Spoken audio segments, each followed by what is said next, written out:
Всем доброго вечера, друзья мои. Хочу вам показать эту очень важную для меня книгу, которую я, наверное, составляла недели 2. И специально для себя, только в одном экземпляре, естественно, издала эту книгу, в которой собрано несколько различных источников. Первый раз, когда нашла я эти необычные картины, так скажем, я попросила Яну распечатать, она сделала красиво, потом создала кожаный переплет.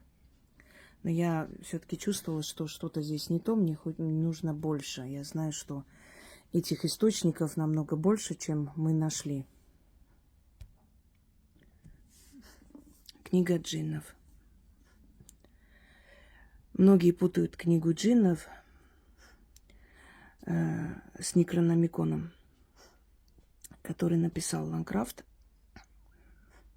Кстати, если кто не знает, тот же самый Ктулху,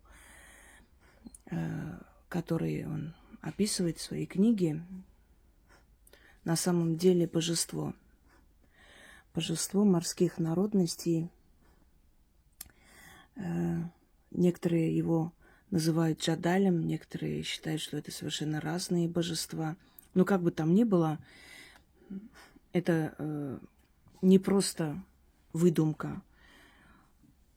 Этот человек всю жизнь собирал эпосы, легенды, поверья.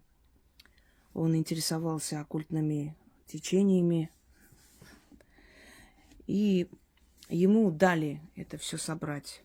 Как в магии говорят о таких людях, их называют дока. Это человек, который собиратель источников у разных народов,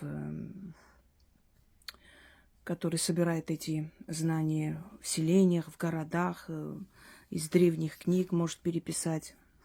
Но сам магией не занимается, сам далек от понятия магия, но собирает эту информацию, которой могут пользоваться потом практики.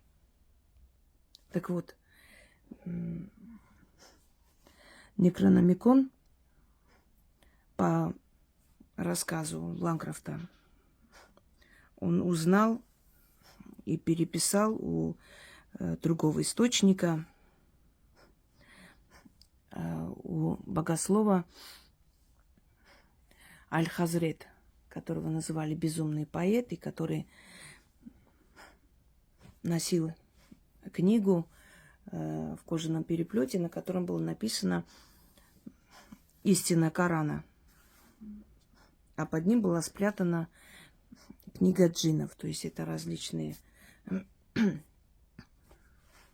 либо джиннов, либо мертвых, в общем, все в одном. Магии книга. Там были различные знаки, заговоры и прочее. Но книга джиннов – это совершенно иной источник. Эту книгу называют Аль-Хазур. Скажу вам честно, много лет я искала Аль-Хазур именно вот в том понимании, не новодел какой-нибудь. Новоделы есть, очень интересные авторы пишут, да. Как бы читать есть что, но не то. И вот эту книгу джиннов Аль-Хазур, в том виде, в котором она существует, я не нашла. Отчасти я составила очень много из своих знаний. Я хотела свой Аль-Хазур издать, может быть, когда-нибудь придет время. Но в конце концов потом мы нашли в различных источниках. Я помню, в студенческие годы у нас в библиотеке я видела объяснение про книгу джиннов, и там были определенные картины, которые мне напомнили картины, которые в этой книге. Многие из этих работ по разным источникам взято в Ватикане, что какая-то утечка произошла, там сфотографировали, кто-то смог через своих знакомых попросить, и отправились, значит, копии этих книг, и человек взял и на этой основе создал свое. Есть здесь работы, которые абсолютно очень похожи на как раз источник из VI века. На самом деле напоминает и письменность, и как бы стиль раннего средневековья. Есть источники здесь, в которые видно, что современные.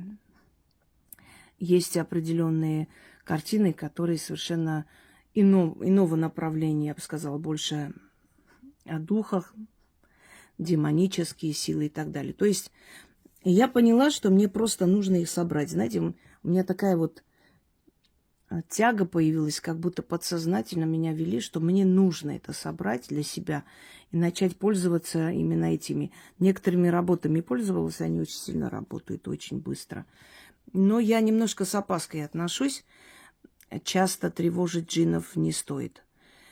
И вот, видимо, приходит такой момент, когда они сами дают знать, что они готовы и они согласны, и нужно побольше. Меняется, знаете, наша энергия. Мы становимся более смелые, может быть, более сильные в определенном, скажем, смысле, да.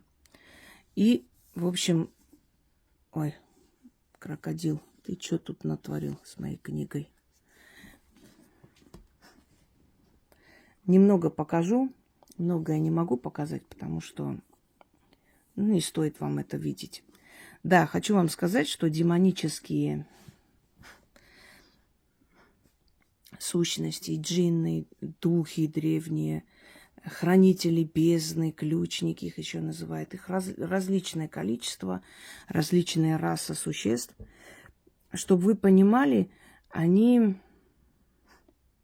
могут прийти в безобразном виде. Их могли изобразить еще, учитывая их особенности, кто они есть и для чего. Это страшные сущности на самом деле. С ними шутить нельзя. У них нет чувств, у них нет любви или ненависти, но если переступить закон, то человек лишается этой защиты, и они могут просто распотрошить его душу, силу вытащить, и здоровье, и жизнь уничтожить, одним словом. Поэтому ими, конечно, баловаться не стоит. Но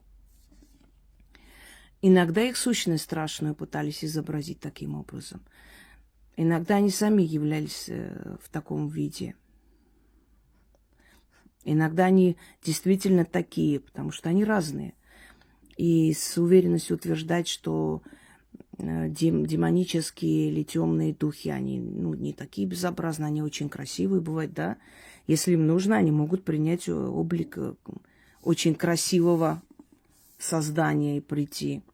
То есть и то правда, и это. Понимаете, в потустороннем, в тонком плане настолько все неоднозначно, не так, как в физическом, значит, мире вещей, материального пространства. Поэтому вот прям утверждать мы не можем. Это есть, существует, с этим нужно быть очень осторожными, не трогать. Страницы я не обозначила, поскольку эти духи не имеют времени и пространства. И не подойдет для такой книги страницы. Дизайн, вот, собственно, вот это все, взято оттуда, но как бы я попросила, каким образом нужно это делать. Это просто вот как бы книга, которую создали для меня, по моему заказу, естественно. Кто создал где, каким образом, скобки открывать я не буду. Давайте. Например, жертва. Вот это один из мертвых языков, я так подозреваю, шумерская письменность, потому что что-то напоминает фарси, но его уже, то есть уже давно нету этих языков и этой письменности, никто не пользуется. Абсолютно Обнаженная женщина, что означает, что мы перед силами совершенно, как бы сказать, беззащитны. Это может быть и жертва, которую приносит, это может быть казнь за что-то. И это может быть расправа или расплата за что-то. Можно использовать, скажем так, эти письмена для призыва наказания для врагов, предположим, да. Но еще раз говорю, что, конечно, обычному человеку это делать не стоит. Обычно джинны или сущности, которые изображаются вот с такими щупальцами, это искусители. Те, которые в своей сети зовут человека, те, которые его окутывают, закрывают, не дают выйти. Это может быть все что угодно. Это может быть дух болезни, дух зависимости, дух влюбленности, безумной любви, страсти, которая может разрушить целые государства. И таких историй было много в этом мире. Сила женской страсти, греховной страсти, которая как бы страшная, но все-таки манит своей телесной красотой, вот это вот безупречностью, она же совершенно. Видите, здесь уже другие идут письмена, и здесь уже меняется. Поскольку разные источники, поэтому как бы иногда эти картины могут быть совершенно не похожие по тематике, но,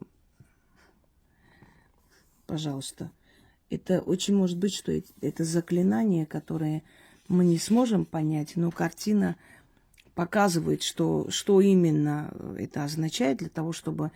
Это как тайный шифр, тайный посыл, понимаете? Открыто не написано, что здесь, но картина показывает, для чего оно применяется. Вот смотрите. Закрыть себя, обезопасить себя, стать неуязвимым, видеть намерения врагов, успеть атаковать, успеть обратно отправлять их. Видите? По кругу. Глаз означает, что ты получишь способность следить за ними и вовремя реагировать. То же самое. Тайный, скрытый посыл. То есть суметь вовремя противостоять, наказать или предотвратить что-либо. Ну, в позе оборонительной, да, женщина. Видите, это может быть, вот этот длинный язык символизирует, просто я изучала эти все языки знаков, жестов и так далее. Он может символизировать что? Он может символизировать, то есть лишние слухи, испортить репутацию, перевернуть все наоборот, пустить нехороший слух, ложный слух, который может очень далеко идти. Еще вот он, длинный язык, сплетня, черная слава, собственно, нехорошая слава и так далее. Это можно до бесконечности. Вот то же самое здесь. Опять уже письмена идут совершенно другие, причем тайные. Давно вымерших языков. Они просто так не приходят человеку, даже если кто-нибудь предположит, что, ну, может, сел и создал человек, и даже в этом случае они просто так не приходят. Вот это современный мотив. Это больше на Лавее похоже. Или Кроули. Нет, Лавей, по-моему. Это современный мотив на основе вот более старинных каких-то картин и знаков. Это больше похоже на фарси. Давайте дальше пролистаем. арабские заклинания, видите? У меня есть и арабские заклинания. Мне же отправляли несколько таких очень старых книг. Причем даже хозяина этой книги, там фотографии есть.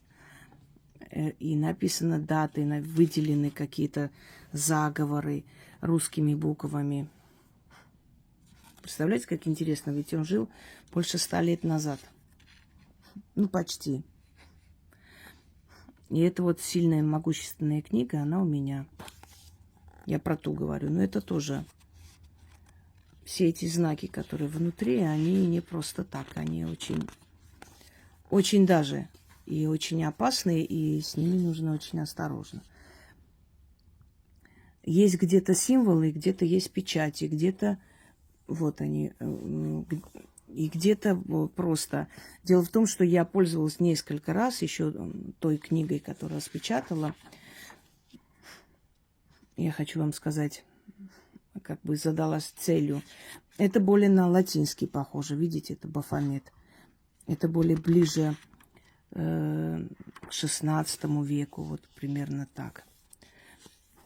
И оно сработало. Я поняла, что все эти картины – это намек. Это показано, для чего они. Это страсть, это Лилит. Потому что открыто нельзя было говорить. И, видимо, тот, который это писал, он был знаток этих языков когда-то. Ну, некоторые, я так понимаю, картины переданы именно в том формате, в котором были изначально. Некоторые под более современные сделаны. И видно сразу, что это рука современного художника. Они не все из одного источника, поэтому здесь не поймешь. Вот это, например, совсем другой источник.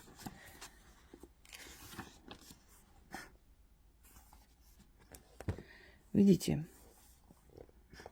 Печати. Значит, корень, что означает? Женская суть. Это означает сила женщины, власть женщины. Она важнее, она корень. Значит, здесь, скорее всего, приворот. Для женщины приворот. А здесь напустить ужасы, кошмары. Вот он. Призывает их, видите? И вот люди, которые от него будут зависеть, омороченные будут, которые его призывают, от него ждут чего-то, его просят, чуть ли не молятся на него, пожалуйста.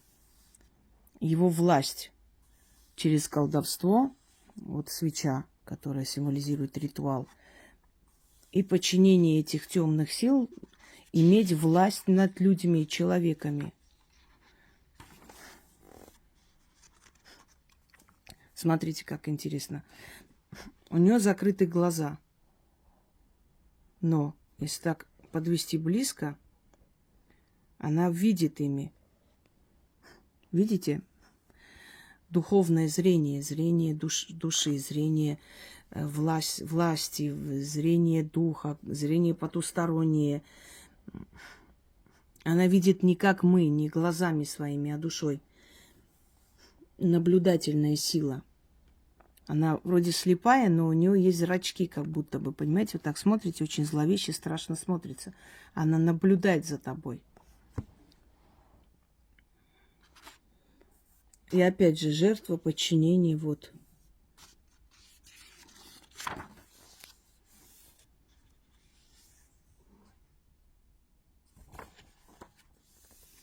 Поклонение древнему змею. Жертвоприношение. Я так могу понять, это как отдать чью-то душу этому древнему змею, то есть древней силе. 3 принца ада или темные принцы, так называют их. Это силы Тартара.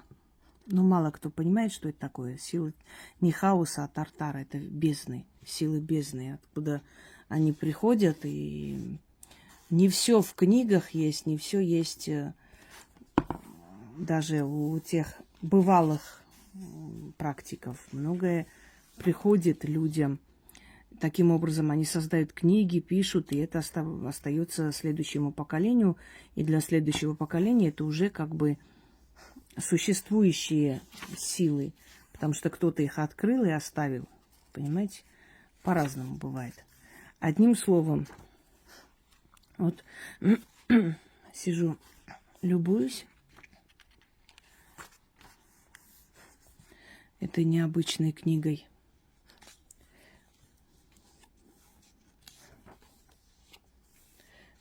И понимаю, что знание – это сила. Во все времена я отдавала предпочтение знаниям, редким книгам, которые были очень дороги и дорогостоящие. Кто-то за эти суммы купил бы себе шубы, бриллианты, а я покупала книги. Даже если в этой книге 3-4 заговора могли быть полезны, я их покупала. Именно благодаря этим знаниям я стала той, кем стала. И сегодня они мне дали и то, в чем я себе когда-то отказывала. Поэтому прежде всего ищите знания. Это самое главное богатство. Это у вас с головы никто не украдет.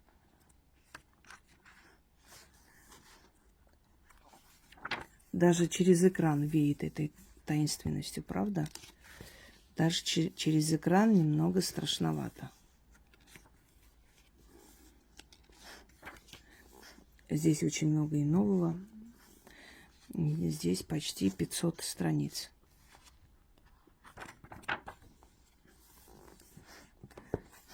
Да, страниц 500. Листков, то есть листов может быть чуть меньше, потому что они с двух сторон, но больше 500 картин различных.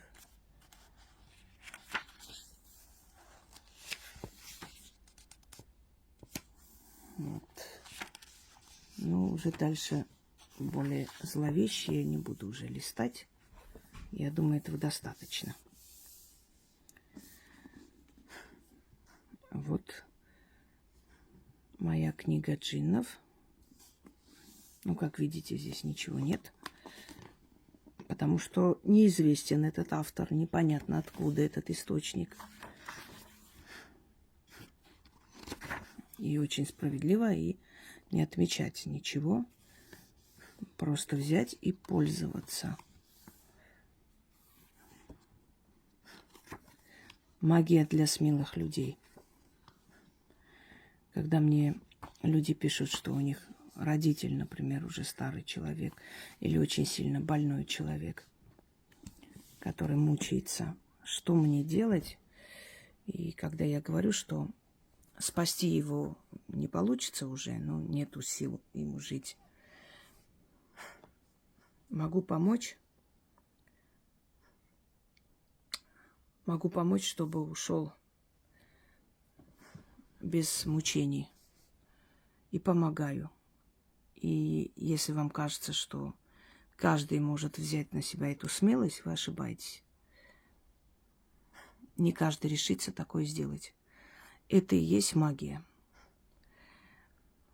Магия – это мир хищников.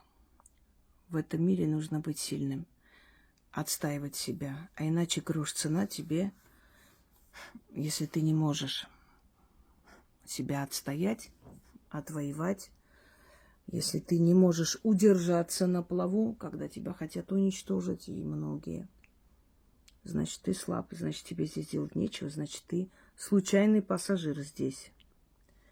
И напоследок хочу вам прочитать. Написала мне женщина. Она сказала, что соберется с мыслями и хочет снять ролик, а пока попросила, то есть я мне отправила вот это, эти слова благодарности. Я сижу, думаю,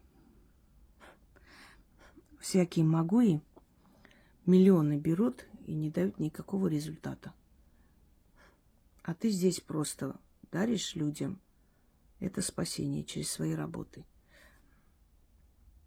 Яна мне задала вопрос,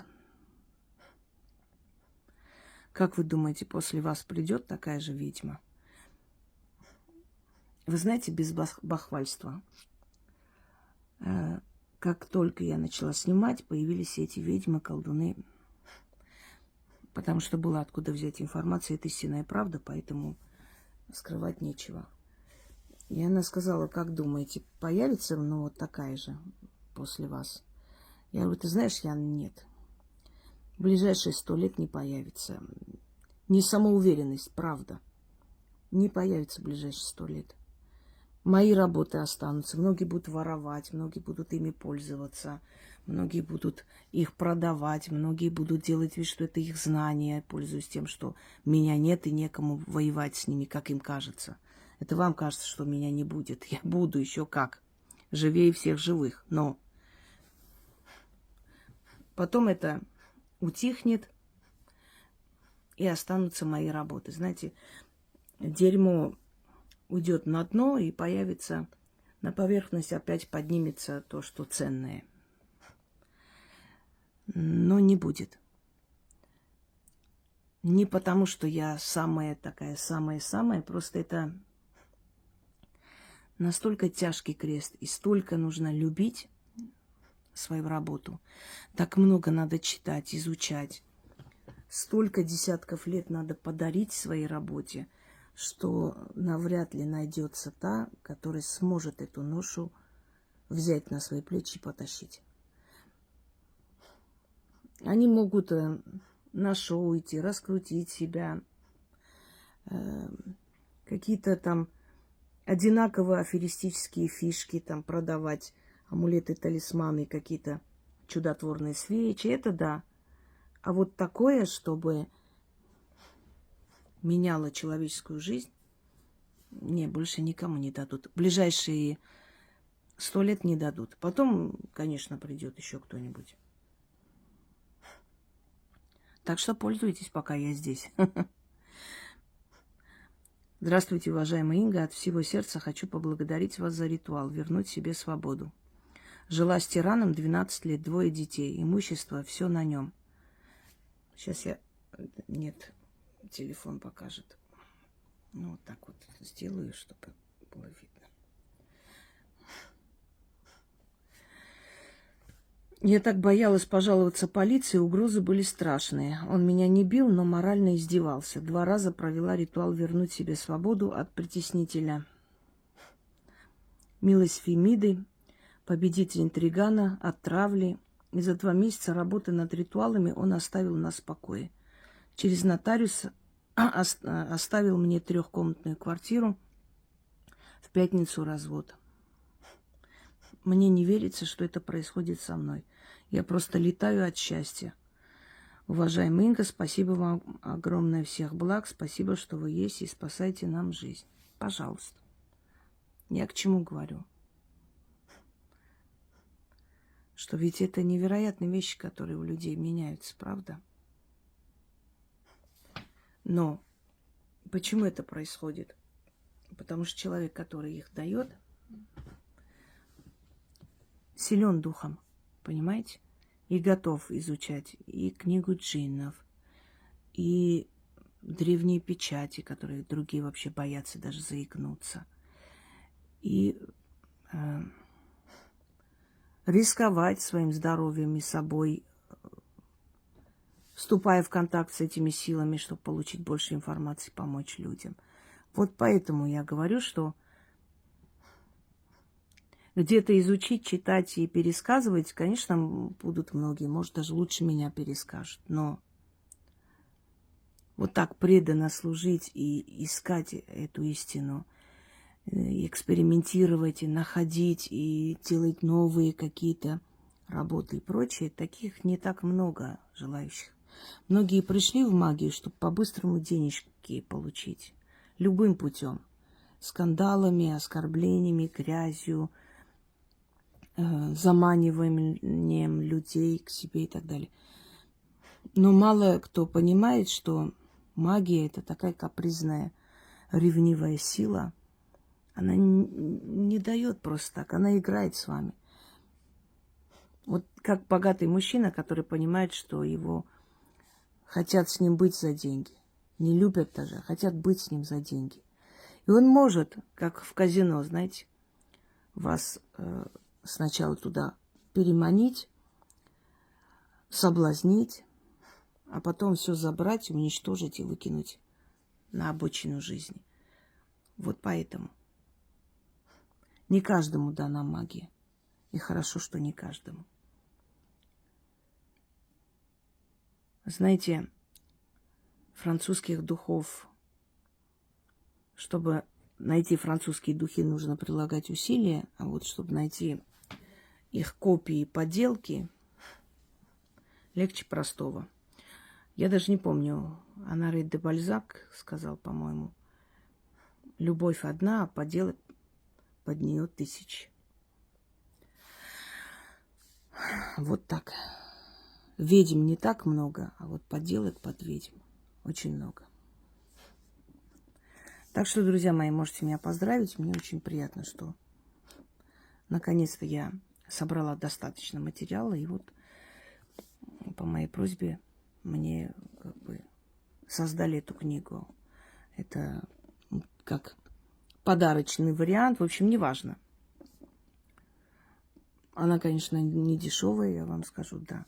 В единичном экземпляре, если попросить создать книгу, она стоит немало. Но это, оно того стоит. Я рада, что она нашлась столько, сколько мне нужно. Может, еще будет, еще издам, может, еще найду что-нибудь интересное, необычное, естественно, еще создам книгу для себя.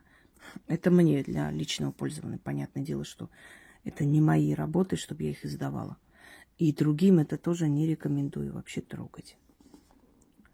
Одним словом,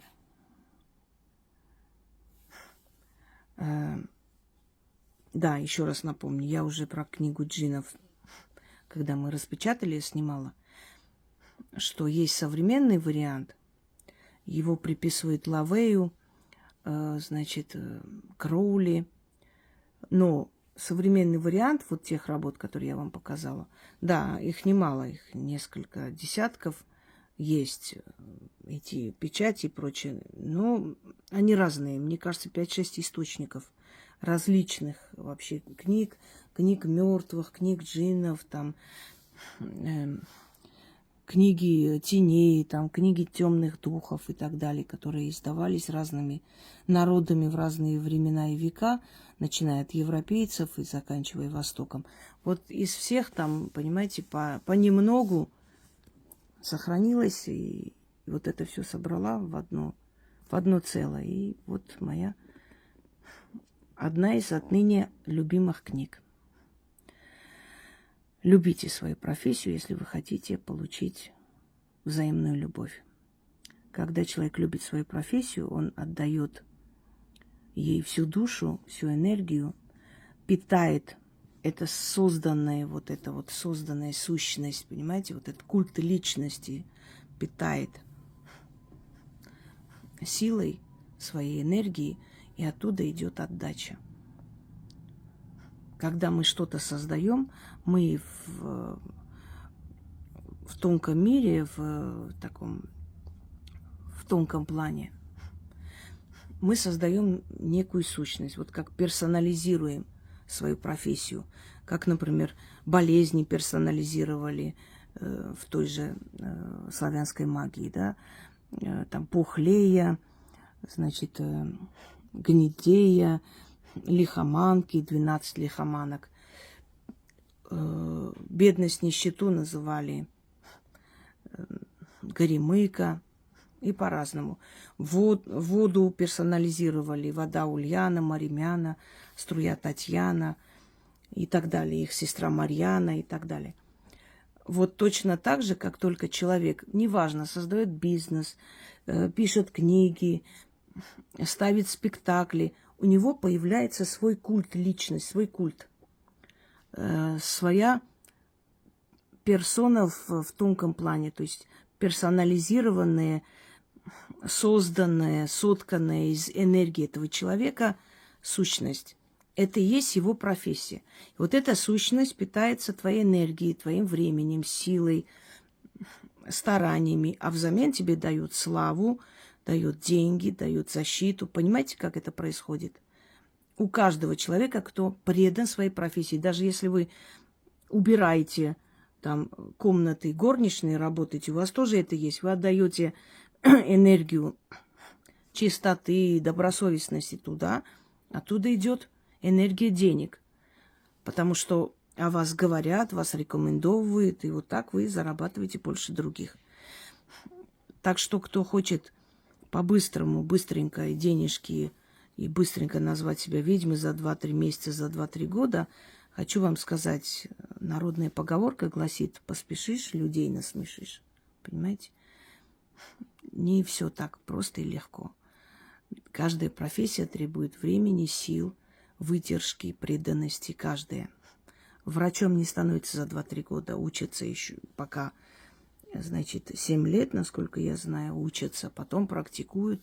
Вот лет через 10-15 можно сказать, что это уже доктор с опытом. А дальше, конечно, как выдержанное шампанское, чем дольше, тем лучше.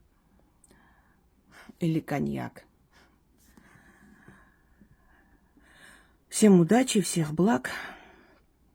Голос уставший немного. Не обращайте внимания, все нормально. Уже восстанавливаюсь. Очень много было работы и устала. Да, как всегда, как мне говорят, ой, все время она уставшая. Ну да. Кто работает, тот все время уставший. Кто не работает, тому не понять, что такое усталость.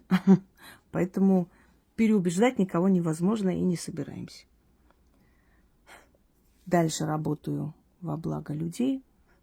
И каждая новая книга, новый источник, который появляется, он обязательно дает мне новые возможности, новый источник, что еще умного, интересного можно создать и дать людям. Потому что все, что мы даем, это и есть наше. Это и останется после нас. Всем удачи!